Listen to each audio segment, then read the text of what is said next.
Selamat pagi Bapak Ibu, saya Athanasius Wirasakti Auratu, SPD, calon guru penggerak Angkatan 10 dari SMKN 1 Leoleba, Kabupaten Lembata, Provinsi Nusa Tenggara Timur.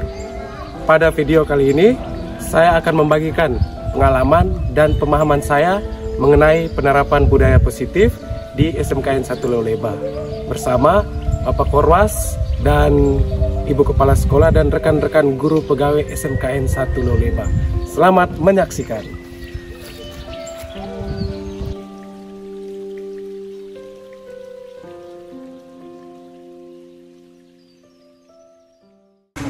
Baik, selamat siang untuk kita semua. Yang saya hormati Bapak Koordinator Pengawas Dikmendikbud Kabupaten Lembata, Ibu Kepala Sekolah SMK Negeri 1 Leoleba, Bapak Ibu Guru serta pegawai tata usaha SMK 1 Leoleba yang saya kasihi. Yang paling pertama, mari kita patut mengucapkan syukur pada Tuhan Yang Maha Esa karena atas limpahan berkat, rahmat dan hidayah-Nya yang diberikan kepada kita semua, sehingga hari ini kita diberikan kesempatan untuk berkumpul atau bersua di tempat ini dalam rangka mengikuti ada dua agenda kegiatan, yaitu yang pertama adalah kita akan mendengarkan sosialisasi tentang pembagian praktik baik tentang pemahaman budaya positif yang akan disampaikan oleh Pak Athanasius Wirasakti Auratu, dan yang kedua itu adalah kegiatan tentang pelaksanaan observasi kepala sekolah yang nantinya akan diamati oleh Bapak Koordinator Pengawas. Untuk tidak memperpanjang kata, untuk agenda pertama ini saya berikan kepada Pak Wira kurang lebih 10-15 menit memberikan pemahaman kepada kita apa itu budaya positif. Ini bukan merupakan hal baru karena sudah ada dua angkatan yang sudah memberikan pemahaman tentang apa itu budaya positif dan apa akan kita laksanakan di lembaga pendidikan kita punya ini. Ini adalah kegiatan yang merupakan bagian dari pendidikan dan pelatihan daripada guru penggerak angkatan ke-10, sehingga mari kita sama-sama mendengarkan bersama di agenda yang pertama itu adalah sosialisasi tentang budaya positif yang akan disampaikan oleh Bapak Athanasius Wirasakti Auratu. Kepada Pak Wira saya berikan kesempatan.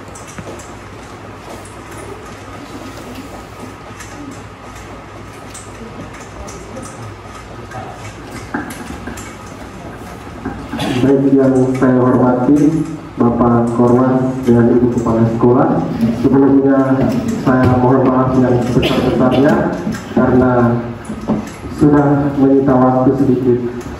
Namun di sini saya ingin membagi pemahaman saya mengenai pengalaman dalam penerapan budaya positif.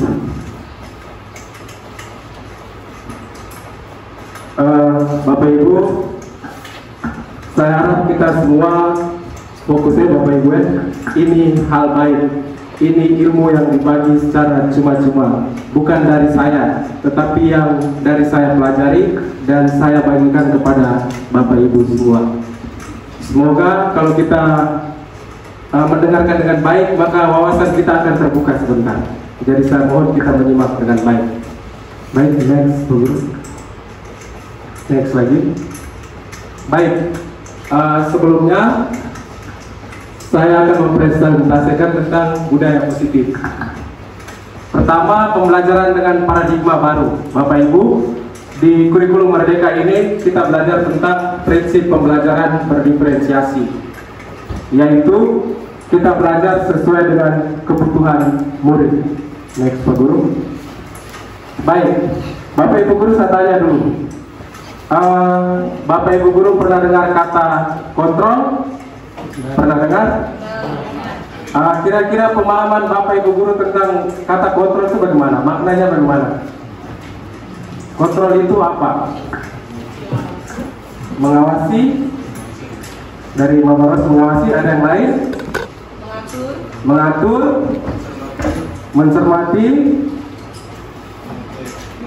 mengecek. Baik, cukup baik. Saya ingin meluruskan sedikit beberapa miskonsepsi mengenai makna kontrol. Bapak Ibu, kita memaknai kontrol bahwa guru dapat mengontrol murid. Kita semua memaknai bahwa guru itu dapat mengontrol murid. Sebenarnya itu ilusi. Tidak ada yang begitu. Sebenarnya guru tidak dapat memaksa murid. Yang sebenarnya itu kita tidak bisa mengontrol anak. Terus yang kedua, semua penguatan positif, efektif dan bermanfaat. Ini ilusi. Penguatan efektif yaitu berupa bujukan. Anak kalau kita bujuk, baik kalau dia terima. Kalau tidak, berarti kita gagal dalam mengontrol. Terus yang ketiga, kita sering beranggapan bahwa kritik dan membuat orang lain merasa bersalah itu berarti kita sedang menguatkan karakter. Itu ilusi. Kita kritik orang dan buat orang lain merasa bersalah, itu tandanya kita sedang membunuh karakter seseorang, termasuk karakter anak di sini. Dia bukan berubah, yang ada dia akan selalu merasa bersalah. Lalu yang terakhir, orang dewasa memiliki hak untuk memaksa. Ini orang dewasa itu sering berpikir begini, kami punya hak untuk memaksa anak-anak atau anak murid. Itu salah sekali. Itu harus diluruskan. Sebenarnya jika kita memaksa seseorang, maka terakhir endingnya adalah orang tersebut akan menjadi dendam dengan kita. Kalau tidak, musuh dengan kita. Jadi kita luruskan dulu tentang kontrol ini. Baik, selanjutnya Pak Guru. Terus, oke. Kita harus mengubah paradigma stimulus respon ke pendekatan teori kontrol. Kita sering beranggapan begini, semua orang itu dapat kita kendalikan. Kita sering beranggapan dalam kita punya diri bahwa semua orang itu dapat kita kendalikan. Orang lain dapat mengikuti apa yang kita mau.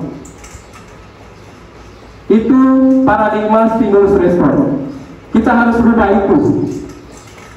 Kita harus merubah dengan teori kontrol. Begini Bapak Ibu. Teori kontrol itu mengatakan kita tidak dapat mengubah orang lain. Yang dapat mengubah itu diri kita sendiri, bukan orang lain yang mengubah kita. Kalau kita memaksa orang lain, itu berarti kita masih menggunakan paradigma stimulus respon. Contoh di sini, pada stimulus respon mengatakan kebutuhan setiap orang itu sama. Bapak Ibu Guru, saya tanya, kebutuhan kita semua sama kan? Iya atau tidak? Tidak. Pada teori kontrol mengatakan kebutuhan kita berbeda, tidak sama. Terus yang kedua, pada stimulus respon kita sering beranggapan begini, perilaku buruk dilihat sebagai suatu kesalahan. Kita sering beranggapan perilaku buruk itu sebagai suatu kesalahan. Bukan hanya kita ya, ke anak murid juga. Anak melanggar aturan berarti dia sedang membuat kesalahan. Dalam teori kontrol, semua perilaku itu memiliki tujuan. Dia berbuat begini, pasti ada tujuannya. Contoh saya datang terlambat, pasti ada tujuan. Kenapa saya terlambat? Kita harus meluruskan ini sedikit. Terus, saya ambil sedikit yang ketiga. Kita ingin mengubah orang lain agar berpandangan yang sama dengan kita pada teori stimulus respon. Sebenarnya itu salah. Kita harus berpikir secara teori kontrol. Kita harus bisa melihat pandangan orang lain, tidak bisa melihat pandangan diri kita sendiri. Tapi Ibu Guru mungkin bisa sedikit paham ya? Baik, next Guru. Baik, disiplin. Disiplin positif. Disiplin positif itu berasal dari kata disiplina, yang artinya belajar. Disiplin itu artinya belajar. Kita belajar untuk memiliki tanggung jawab. Tapi di sini kita fokus pada disiplin positif. Kita disiplin tidak hanya melihat bahwa kita disiplin itu untuk mengharapkan imbalan, untuk mengharapkan pujian. Kita disiplin itu karena takut hukuman, ancaman. Tidak ada yang begitu. Disiplin positif itu disiplin yang datang dari dalam diri, tanpa ada paksaan dari dalam diri kita. Baik, selanjutnya dulu. Coba kembali ke belakang dulu. Lagi ke depan sekali. Nilai-nilai kebajikan. Kita menjalankan disiplin berarti harus ada nilai kebajikan. Bapak Ibu, nilai kebajikan itu nilai yang kita sepakati bersama. Contoh, pada profil Pancasila kita mengenal nilai-nilai apa saja? Mandiri, gotong royong. Mandiri, gotong royong, berkebinekaan global, beriman dan bertakwa kepada Tuhan Yang Maha Esa. Masih banyak nilainya. Contoh nilai toleransi. Kita coba tanamkan itu dalam diri kita.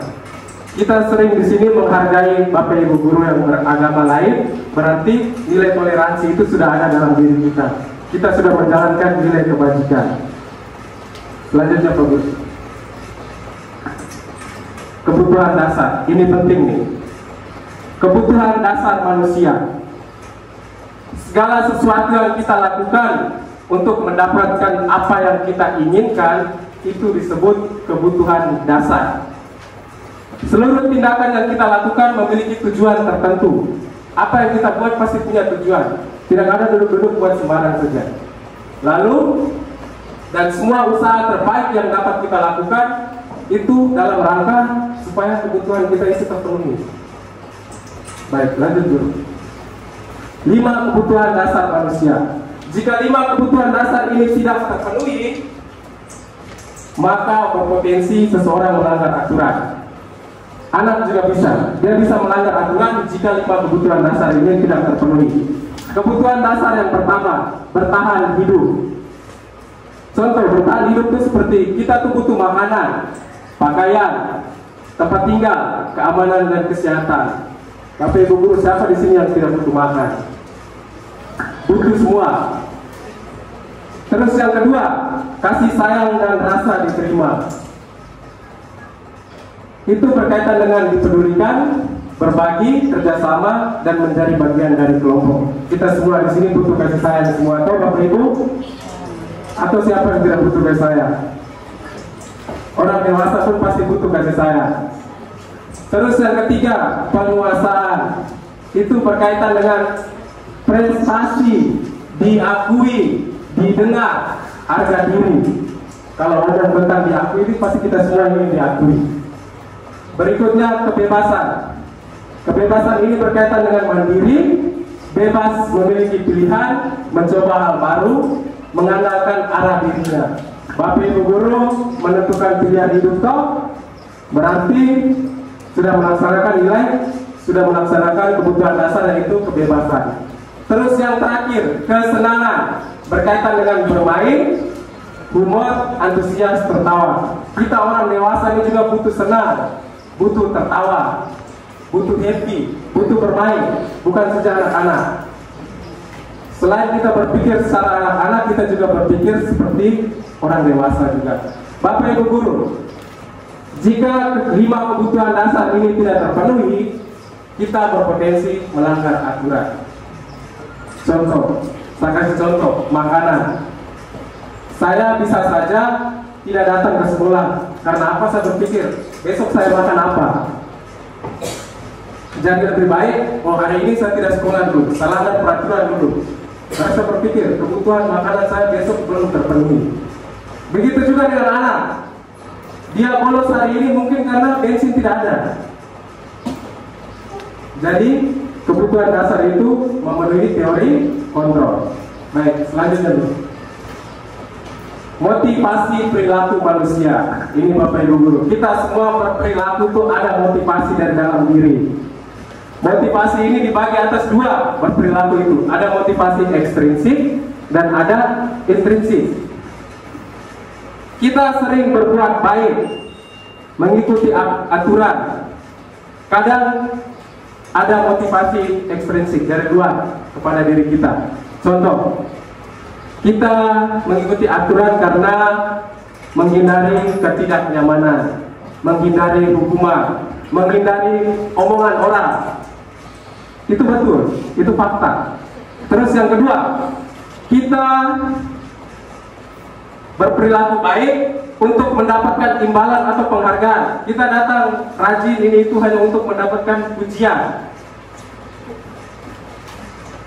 Yang kita harapkan di sini adalah adanya motivasi intrinsik, motivasi dari dalam diri kita. Kita rajin, begitupun dengan anaknya, anak rajin karena ada nilai disiplin dari dalam diri diri. Kita harapkan kita dapat motivasi intrinsik ini kepada anak-anak. Selanjutnya guru. Baik, Bapak Ibu guru, pasti kita sudah bisa membedakan hukuman dan konsekuensi. Hukuman itu bersifat terencana atau tidak terencana, Bapak Ibu guru? Hukuman, kita sering menghukum anak itu bersifat terencana atau tidak terencana?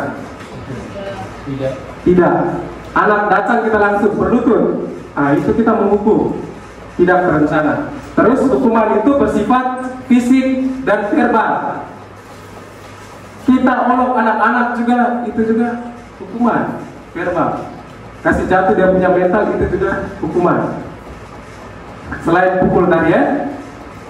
Terus konsekuensi. Kalau konsekuensi berarti terencana, sudah kita sepakati, membuat anak tidak nyaman. Lalu yang ketiga, guru harus selalu memonitor murid.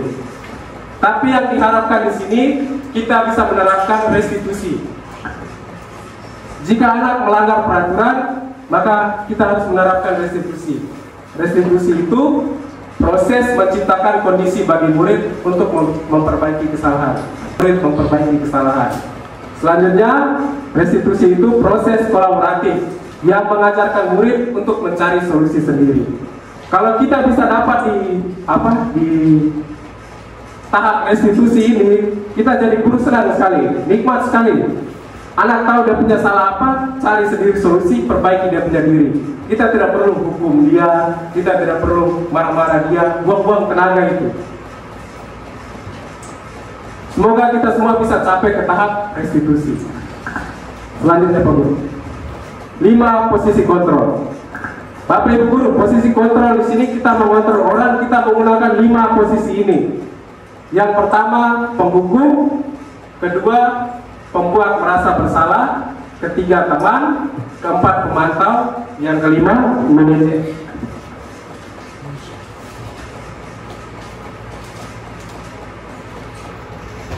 Bapak Ibu guru, kita sering menggunakan posisi kontrol penghukum, toh? Kita jujur saja. Iya.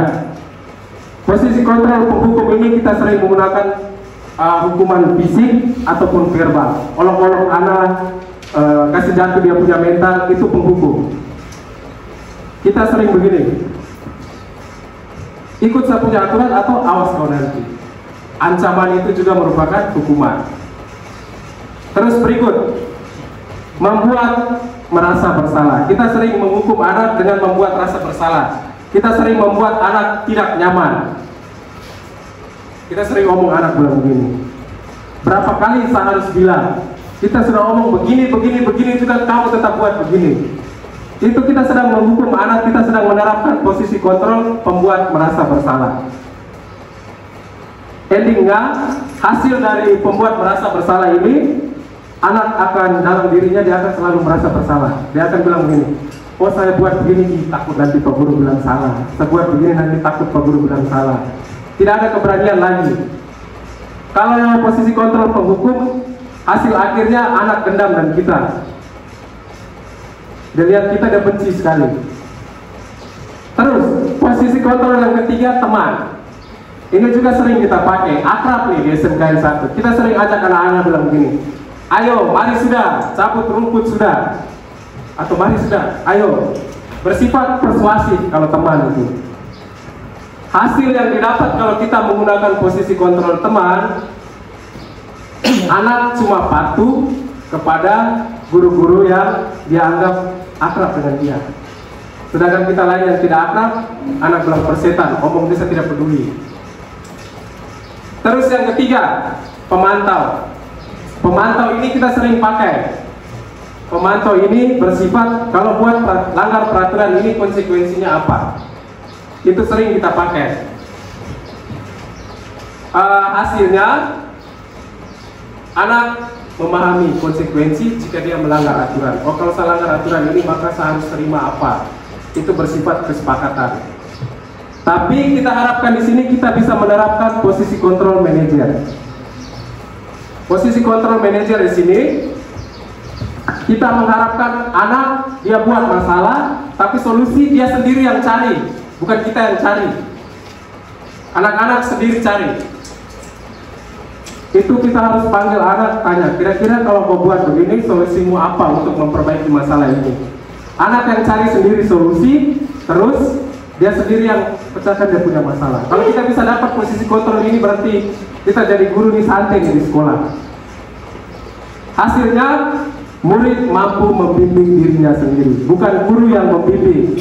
Guru hanya memfasilitasi, dan murid mampu membimbing dirinya sendiri. Kira-kira Bapak Ibu Guru, kita semua nih dalam pribadi, coba kita refleksikan, kita berada di posisi kontrol mana? Penghukum, pembuat merasa bersalah, teman, pemantau, atau manajer? Mungkin ada yang bisa menjawab. Pak Rahmat, posisi kontrol yang sering dipakai? Posisi kontrol yang sering dipakai itu Lima-lima ya? pernah jadi penghukum, pernah jadi pembuat Merasa bersalah, pernah jadi. Oke, baik. Posisi kontrol yang paling rendah itu penghukum. Tapi kita semua ada di posisi kontrol pemantau nih. Kita semua sudah hebat. Tinggal satu langkah lagi menuju manajer. Itu kalau bisa berarti berhasil sekali. Lanjut Pak Guru. Lanjut lagi. Keyakinan kelas. Bapak Ibu Guru, saya di sini punya harapan besar. Jika nanti di semester baru kalau bisa kita buat keyakinan kelas. Bukan kita buat peraturan kelas. Tidak sama peraturan dan keyakinan itu. Lanjut Pak Guru. Keyakinan kelas itu bersifat abstrak. Dia berupa pernyataan universal, dibuat dalam pernyataan positif. Kita sering bilang begini, kalau peraturan kelas, kita sering mengatakan jangan mengotori lantai. Itu menggunakan kata-kata negatif. Jangan itu negatif. Jadi kalau bisa gunakan kata positif, jagalah kebersihan. Kalau di keyakinan kelas tidak boleh menggunakan jangan atau tidak. Langsung pada intinya di situ kelas bersih. Terus keyakinan kelas disesuaikan dengan kondisi kelas dan semua warga sekolah, warga kelas dilibatkan. Kita sama-sama dengan anak tentukan keyakinan kelas kita apa.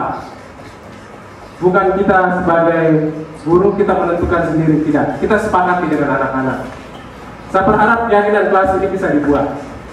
Selanjutnya Pak Guru. Ya, segitiga restitusi. Endingnya di sini kita tidak menggunakan 4 posisi kontrol itu, tetapi kita bisa menggunakan posisi restitusi. Restitusi di sini adalah proses dialog yang dijalankan oleh guru agar menghasilkan murid yang mandiri dan bertanggung jawab. Kita berusaha berdialog dengan anak agar murid itu mandiri dan bertanggung jawab. Penerapannya yang pertama, lanjut dulu. Segitiga restitusi yang pertama adalah menstabilkan identitas.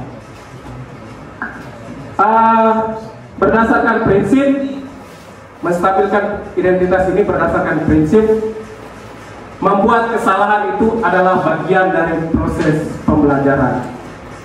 Bapak Ibu Guru, kita buat kesalahan adalah bagian dari proses pembelajaran. Tidak ada datang-datang dia langsung hebat di sini.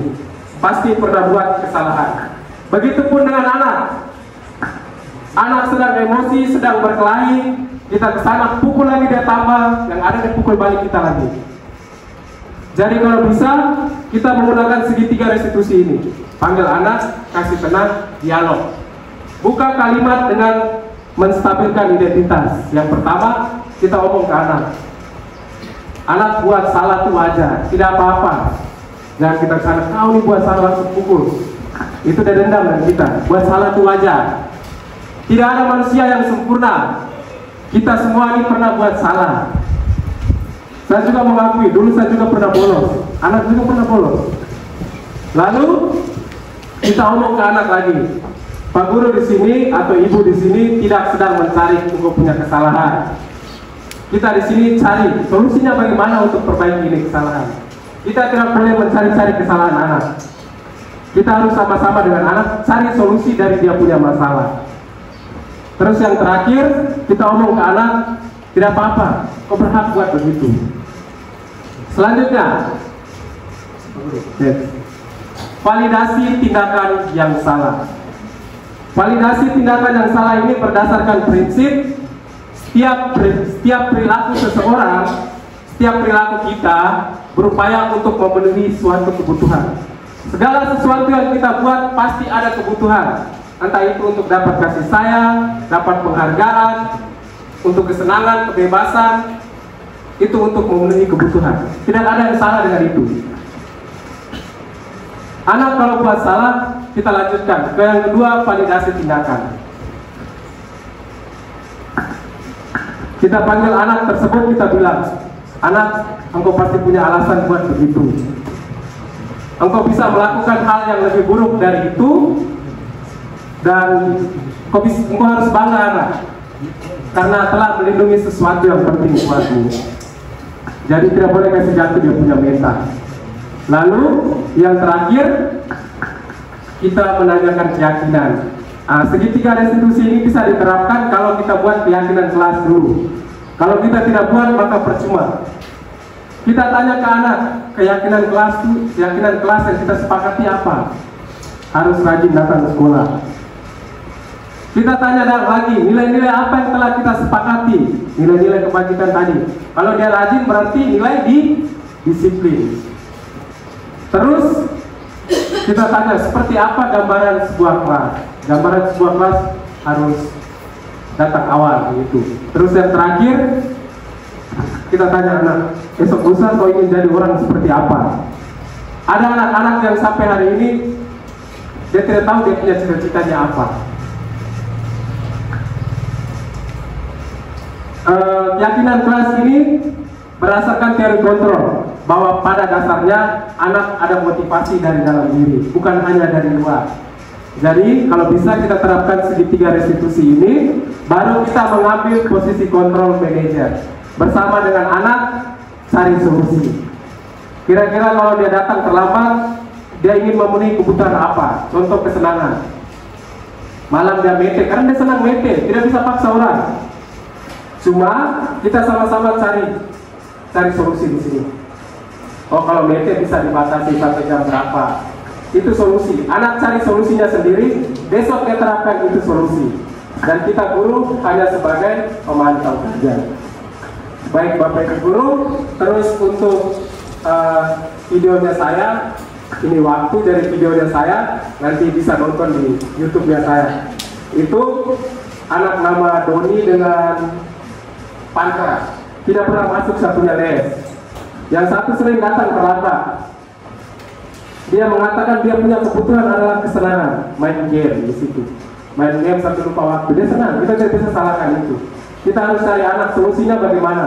Tanya dia, solusinya bagaimana? Supaya besok bisa datang awal. Terus ada satu anak lagi, dia bolos. Alasannya apa dia bolos? Kebutuhan yang dia tidak penuhi adalah kebutuhan dari dalam diri, yaitu dia lapar. Salah apa Pak Guru? Dia bisa bolos. Itu kita tidak bisa kesalahan anak. Sekarang kita suruh anak cari solusi bagaimana supaya aku jangan lapar dan aku tidak bolos. Baik Bapak Ibu Guru, sekian saja dari saya. Semoga materi ini bisa berkenan untuk kita dan semoga bisa terapkan. Saya mengharapkan itu. Saya tidak memaksa, saya cuma berbagi. Hal ini hal baik, ilmu ini ilmu baik. Disiplin tadi adalah belajar. Kita semua belajar, tidak mengenal usia, tidak mengenal umur. Untuk siapa? Untuk diri kita sendiri. Terima kasih. Sekian saya kembalikan.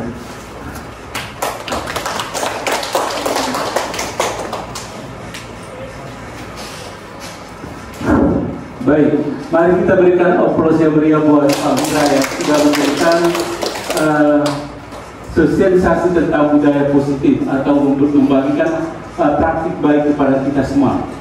Dari pengamatan saya itu ada beberapa hal yang ingin saya sampaikan kepada kita semua bahwa untuk menerapkan budaya positif, maka yang paling pertama adalah kita harus memahami terlebih dahulu tentang teori kontrol. Bagi kita semua yang bisa mengontrol diri kita itu adalah pribadi kita sendiri, bukan orang lain.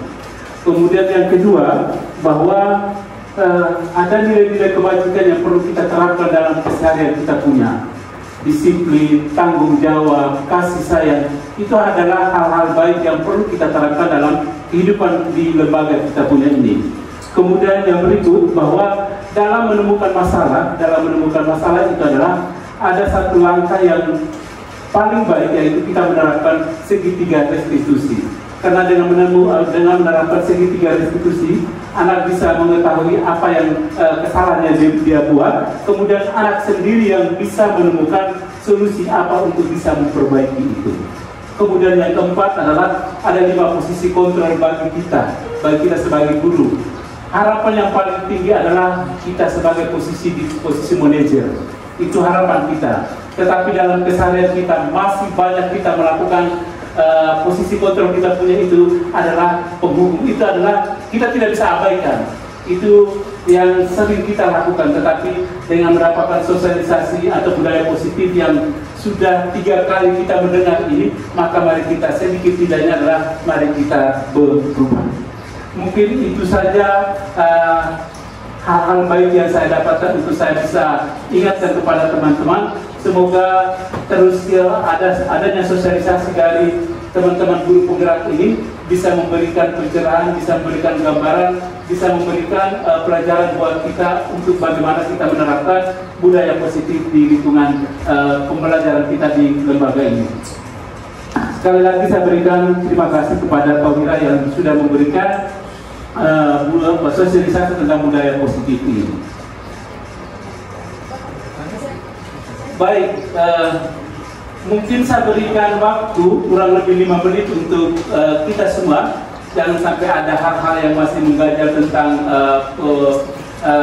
tentang budaya positif yang disampaikan oleh Pak Wira ini. Saya buka termin 2 orang penanya saja mewakili kita semua. Teman-teman ada yang mau bertanya atau memberikan masukan, saya berikan kepada 2 orang. Sudah paham semua?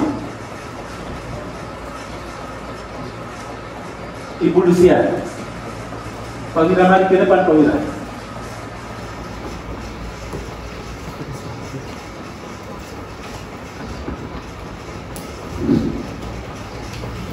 Selamat siang untuk kita semua. Terima kasih atas kesempatan yang diberikan kepada saya. Terima kasih juga untuk pemateri Ade Wira sebagai CGC. Dengan sosialisasi hari ini pribadi saya merasa tertantang. Kapan saya bisa ke sana? Mudah-mudahan. Saya hanya mau menyampaikan begini. Ini budaya positif. Budaya positif ini berarti harus kita laksanakan. Selama ini kita semangat untuk kasih tips-tips tentang budaya positif ini. Tetapi bahwa dalam pelaksanaan itu kita hanya sekejap ya kita laksanakan benar. Setelah kita dikasih arahan kita semangat sekali, ya kita buat. Nah, tetapi setelah itu makin ke belakang, makin kendor, malahan hilang. Nah, contohnya kemarin ada Adewira bilang kita harus buat kesepakatan kelas. Itu saya sudah buat. Benar-benar saya buat kesepakatan kelas. Kita sudah buat dan itu menggunakan kata-kata positif semua, benar. Dan awal-awal kita buat, kita laksanakan. Tetapi semakin ke belakang, semakin terlena, semakin ke belakang, semakin akhirnya jujur. Sekarang tidak ada lagi kesepakatan kelas yang kami laksanakan. Nah, kemudian contoh yang berikut, literasi. Literasi ini kita kemarin itu budaya positif juga. Kita sudah buat di kelas masing-masing itu ada pojok baca untuk literasi. Awal itu semangat, bagus. Nah, ternyata semakin ke belakang hilang, terbawa arus atau terbawa zaman atau pudar kemana kita tidak tahu. Nah, kira-kira tips apa ya? Kita harus seperti apa sehingga budaya positif yang sudah kita ciptakan ini kan, itu kita bisa pertahankan sampai kapanpun. Banyak budaya positif kita punya di sekolah ini yang sudah dikumandangkan oleh kita punya teman-teman CGP 3 orang yang terdahulu. Pagi datang salam, pulang salam, segala macam. Awal-awal bagus, akhirnya hilang. Kira-kira saya selama ini sedang berpikir, kenapa yang sudah kita buat itu tiba-tiba molor sampai hilang, itu penyebabnya apa? Kira-kira apa yang harus saya buat supaya tetap bertahan sampai kapanpun yang saya mau, seperti saya cita-citakan itu. Terima kasih Adik.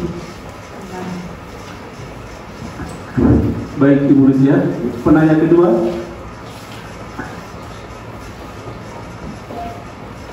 Penanya kedua, kalau tidak ada Ibu Farida.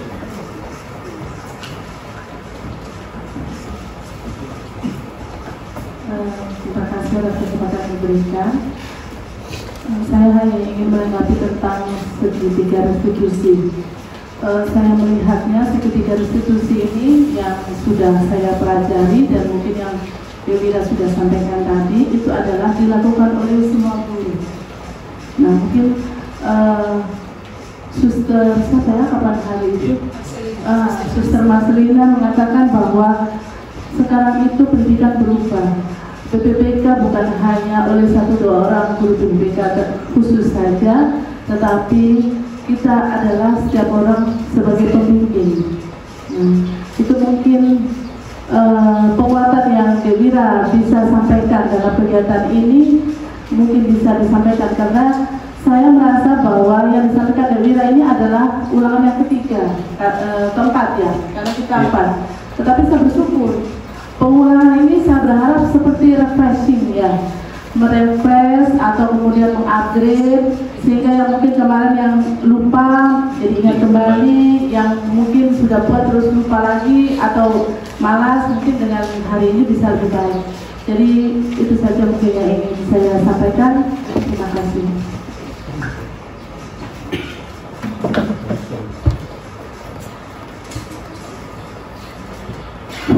Baik, terima kasih kepada dua penanya. Apabila saya tidak mengulang, apabila sudah catat atau saya mesti bacakan dulu, saya berikan kesempatan kepada Pak Wira.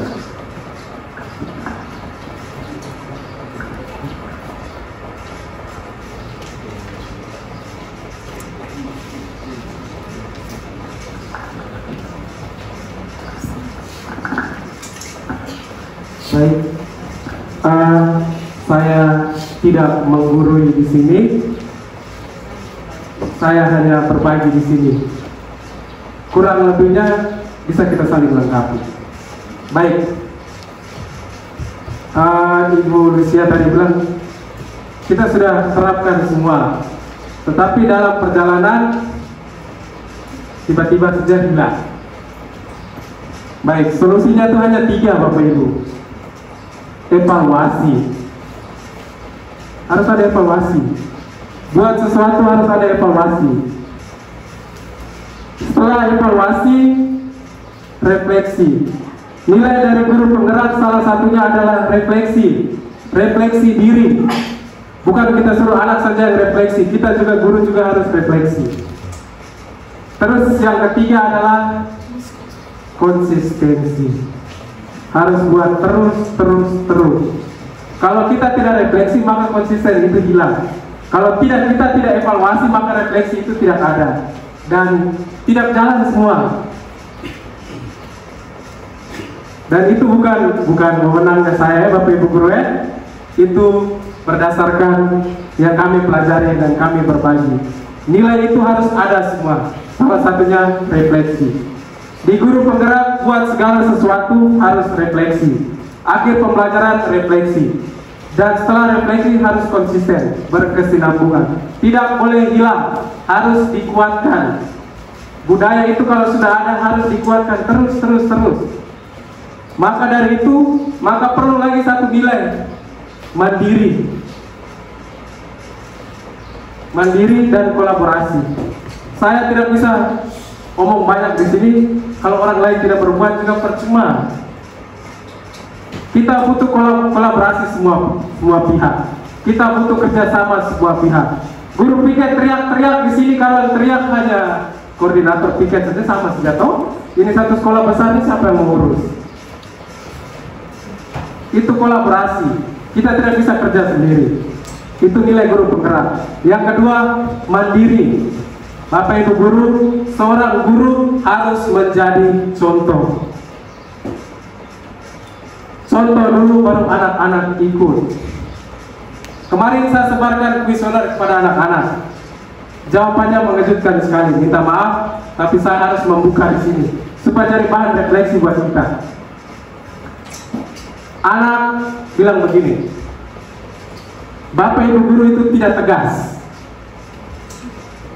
Iya, tidak tegas kenapa? Kita buat peraturan, kita sudah buat keyakinan kelas.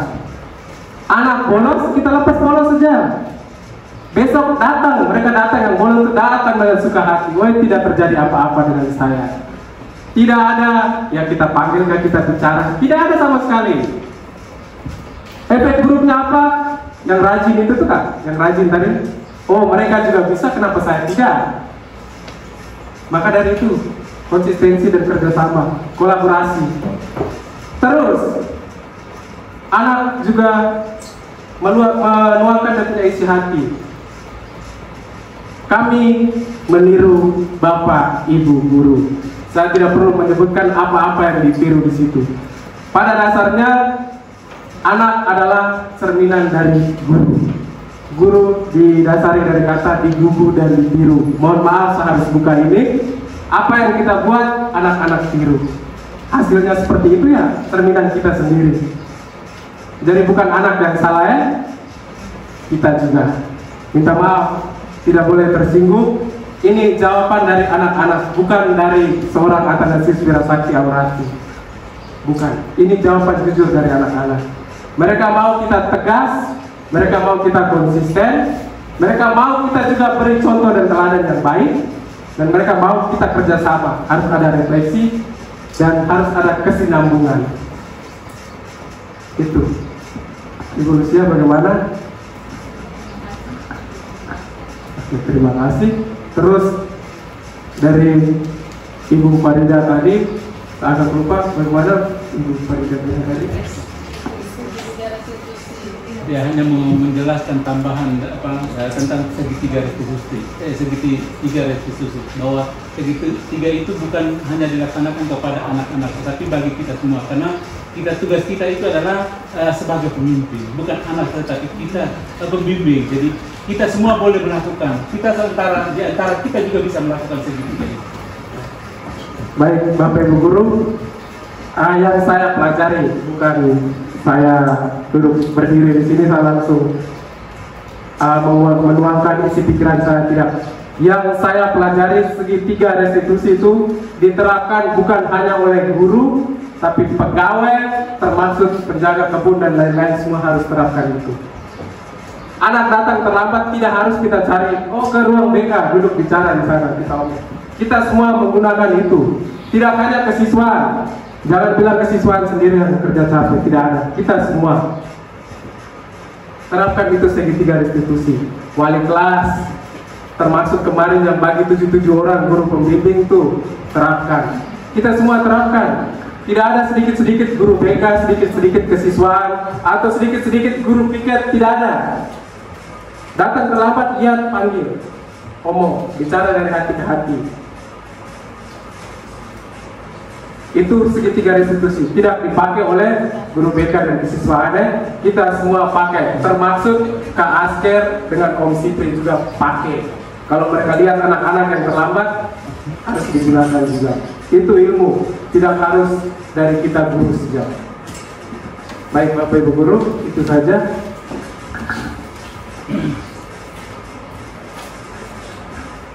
Baik, terima kasih Pak Wira. Pak Wira bisa kembali ke tempat karena saya buka cuma satu sesi saja. Baik Bapak Ibu, ada hal-hal yang disampaikan tadi. Saya mau sampaikan begini. Kita sudah melaksanakan bahwa dalam pelaksanaan tentang budaya positif yang ada di sekolah itu, seperti yang disampaikan Ibu Lucia tadi, bahwa awalnya kita tergerak bagus, bergerak ke bagus, tapi kemudian dia akan berangsur-angsur menurun, tetapi diakhiri dengan pernyataan Pak Wira bahwa kita perlu melakukan evaluasi, merefleksi, dan kita bangun kolaborasi di antara kita, sehingga apa yang menjadi budaya positif yang sudah kita sepakati di lembaga kita ini dapat kita terapkan, dan bila mana perlu itu kita tingkatkan. Itu dari saya. Sebelum kita melangkah ke agenda yang kedua, mungkin saya berikan kesempatan mungkin Ibu Kepala atau Bapak Korwas untuk memberikan pembuatan kepada kita semua. Mungkin saya berikan kepada Bapak Korwas, karena sebentar saya ada sesi kedua, itu adalah kesempatan Ibu Kepala.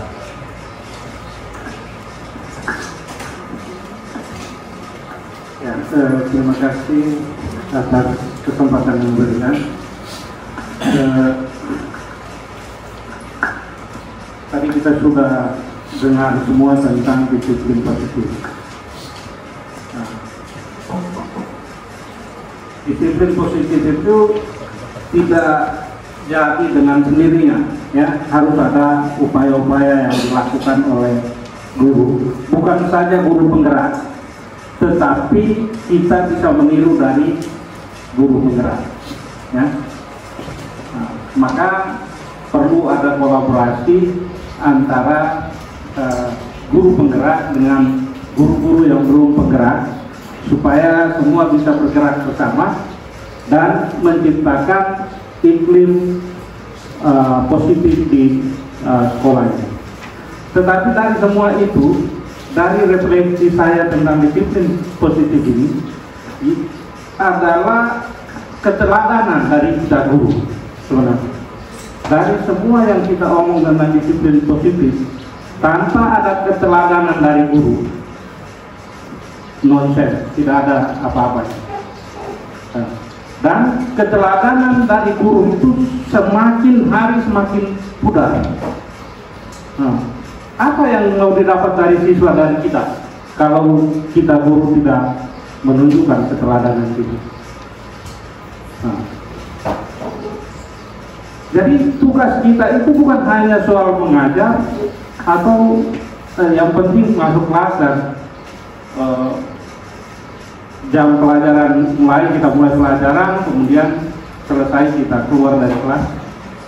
Tetapi dalam interaksi kita setiap hari dengan murid itu perlu banyak keteladanan yang harus kita munculkan. Ya, harus kita munculkan supaya misalnya soal etos kerja, ya, kita ini SMK, ya. Soal etos kerja Bapak Ibu guru itu harus menjadi teladan untuk siswa kita, sehingga ketika mereka keluar dari sini dengan melihat etos kerja Bapak Ibu bagus, maka dia akan bagus di lapangan. Ya. Tetapi tidak ada etos kerja yang bagus di sini, dia di luar di tempat kerja itu dia masuk kerja mungkin sesuai dengan maunya dia. Nah, kemudian hal-hal lain lagi yang tentu positif untuk perkembangan anak didik kita, ya. Sehingga dari penjelasan yang disampaikan oleh calon guru penggerak tadi itu memang perlu waktu untuk melakukan ini, ya. Perlu waktu untuk melakukan ini, karena kalau hanya sekedar dengar maka pasti hilang, ya. Tapi kalau dilakukan pasti tertinggal atau bisa terinternalisasi di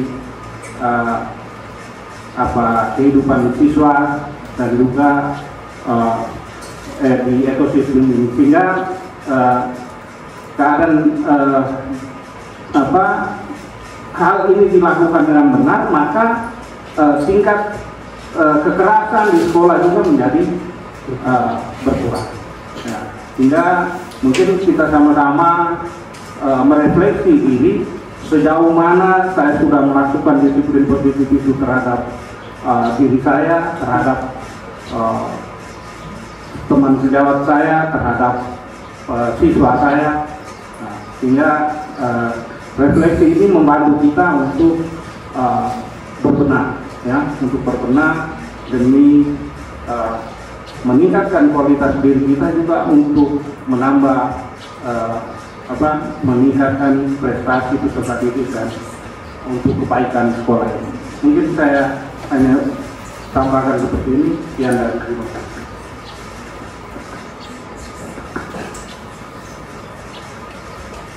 Baik, terima kasih kepada Bapak Korwas. Ada dua hal yang saya coba catat di sini adalah yang pertama, bahwa dalam menerapkan disiplin positif di sekolah, yang harus kita miliki di sini adalah dalam diri kita adalah keteladanan. Mari kita selalu memberikan contoh kepada anak didik kita, bukan saja di sekolah tapi dimanapun kita berada. Yang kedua, hal baik yang sudah disampaikan oleh Pak Wira dan teman-teman yang sebelumnya itu adalah supaya dia menjadi budaya, maka harus kita coba untuk melakukan dan terus melakukan sehingga menjadi budaya yang positif di lembaga kita ini. Mungkin ini saja untuk sesi tentang sosialisasi budaya positif yang dilakukan oleh calon guru penggerak kita, yaitu Bapak Athanasius Wirasakti Aurani. Untuk itu mari kita berikan aplaus terakhir kepada Pak Pengajar.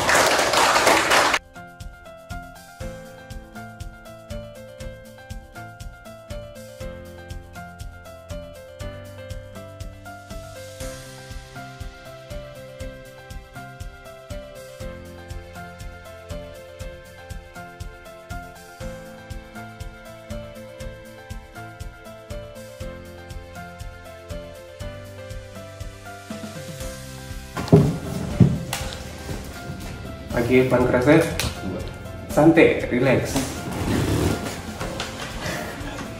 Pak Guru tanya sesuatu tadi pagi itu, aku buat masalah. Suruh betul. Nah, yang tadi datang itu, yang tadi Pak Aris panggil itu, nah, datang terlambat. Buat kesalahan itu wajar toh? Atau tidak? Wajar? Oke. Pak Guru juga sadar toh, kita nih tidak ada yang sempurna juga nih.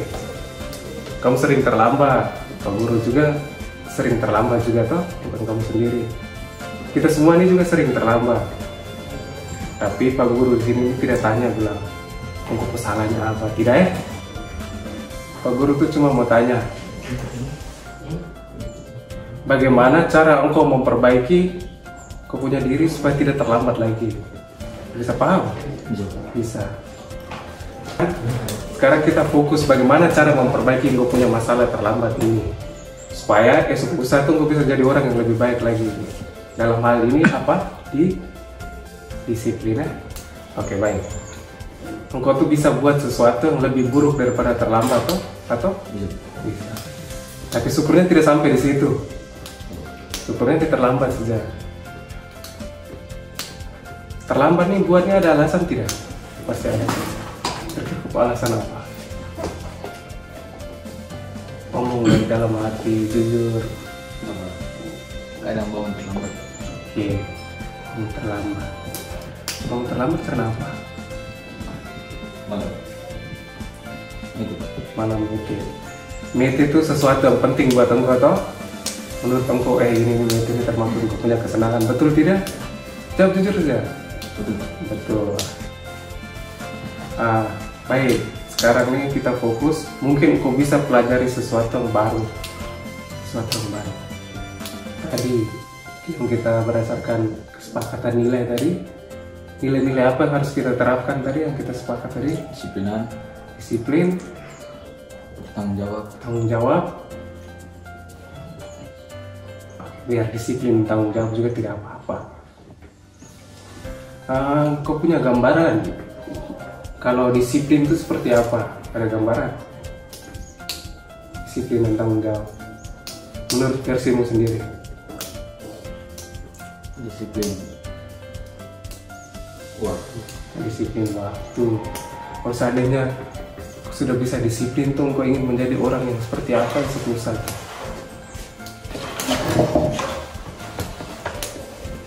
Seterusnya kau ingin jadi orang seperti apa? Datang sekolah ini, kalau disiplin seterusnya mau jadi orang seperti apa? Tidak tahu. Masa? Tamat dari sini? Jawab jujur. Belum tahu. Tapi punya gambaran tuh kalau ambil jurusan sini pasti esok lusa mau jadi apa? Tapi Pak Guru harapkan esok lusa aku jadi orang yang disiplin. Baik. Sekarang kita cari solusi sama-sama nih. Menurut engkau tadi masalahnya datang terlambat tuh karena mete. Solusimu apa, Pandra?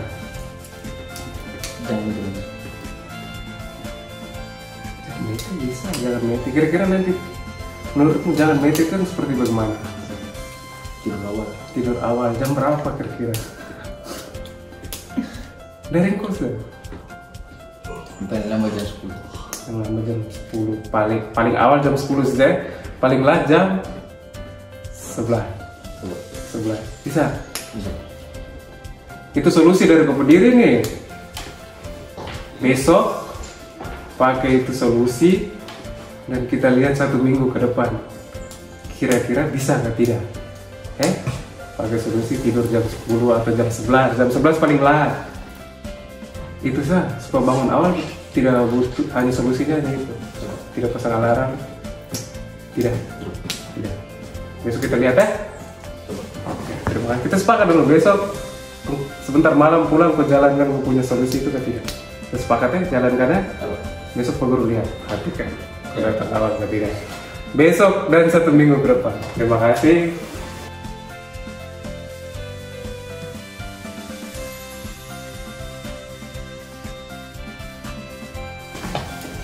Jangan takut dulu nih, santai relax, bernafas dulu. Sudah anteng itu. Baik. Pak Guru tanya tadi, Pak Guru dengar-dengar Doni ini sering bolos Doni ini. Tidak sering, tapi pernah bolos toh? Pernah bolos. Kira-kira bolos itu sesuatu yang wajar atau tidak menurutmu? Hah? Kalau menurut Pak itu wajar saja bolos. Kenapa Pak Guru ngomong begitu? Karena Pak Guru juga tidak sempurna ya. Dulu Pak Guru juga pernah bolos juga. Bukan hanya kamu ya Doni ya? Terus sekarang Pak Guru tidak tanya pokoknya salahnya apa. Pak Guru tidak akan bahas itu. Pak Guru bahas sekarang itu bagaimana cara memperbaiki kamu punya diri supaya apa? Tidak bolos lagi. Muka jangan sedih-sedih begitu. Muka kau. Terus sekarang pertanyaan lagi, saat ini nih kira-kira aku sudah menjadi punya diri yang lebih baik atau belum? Jawab jujur belum. Baik. Doni, kau tuh bisa bertindak yang lebih parah dari ini yang selain bolos nih. Contohnya pasti tidak datang sekolah. Bolos tuh masih lebih bagus, masih datang sekolah toh daripada tidak sama sekali. Bolos nih kau buat nih pasti ada alasan tuh Doni toh. Kira-kira alasannya apa menurutmu? Lapar. Alasannya lapar. Kau lakukan bolos ini pasti karena ada sesuatu yang penting menurutmu. Penting dari adalah lapar. Jadi ngomongnya tuh kenyang toh. Ngomongnya kenyang. Kita harus pelajari hal baru untuk memperbaiki kau punya diri. Yang dalam segi tadi apa? Boleh sampai. Baik. Sekarang sebagai seseorang, sebagai teman kelas, keluarga, nilai-nilai apa yang kita yakini, nilai-nilai yang kita sepakati tadi itu apa saja? Disiplin, tanggung jawab, usaha. Dari kau punya masalah tadi, kira-kira nilai apa yang harus kau tekankan? Usaha. Seperti apa gambaran menurut engkau? Gambaranmu kalau tidak bolos itu seperti apa?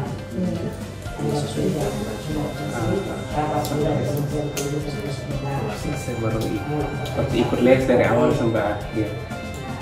Sebelumnya mau jadi orang seperti apa? Oke, ternak muda mencari di mana yang model begini nih? Ternak jangan ayam saja, kalau bisa ternak banyak. Nah. Baik. Tadi masalahmu karena lapar, jadi bolos. Kira-kira solusinya apa? Solusi dari dalam untuk punya diri nih. Doni, di sekolah harus makan dulu. Makan di rumah ada orang tua masak tidak? Ada. Lapar nih, kenapa pagi-pagi makan ke tidak? Kadang tidak makan. Kenapa tidak makan? Buru-buru, bangun terlambat nih? Ya. Bisa tidur lebih awal? Kira-kira jam berapa tidur lebih awal? 9. Oke, 9. Paling lambat jam berapa? 10 ya? Jam 10. Pagi, supaya bangun pagi bangun jam berapa?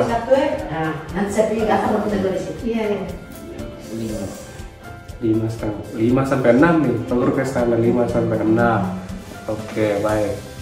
5 sampai 6 dan makan.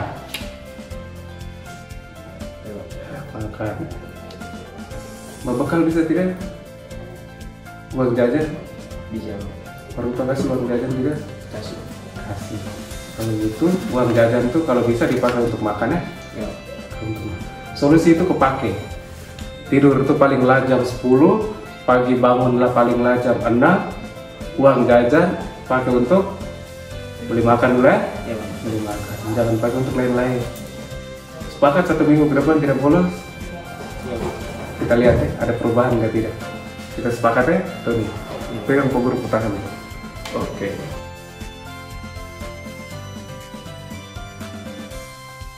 Pangkrang, kau punya perasaan bagaimana setelah kita menerapkan segitiga restitusi tadi? Baik. Baik, alasannya? Motivasi untuk tidak terlambat lagi. Oke, motivasi untuk tidak terlambat lagi. Baik, itu saja. Tidak ada lagi? Oke, terima kasih.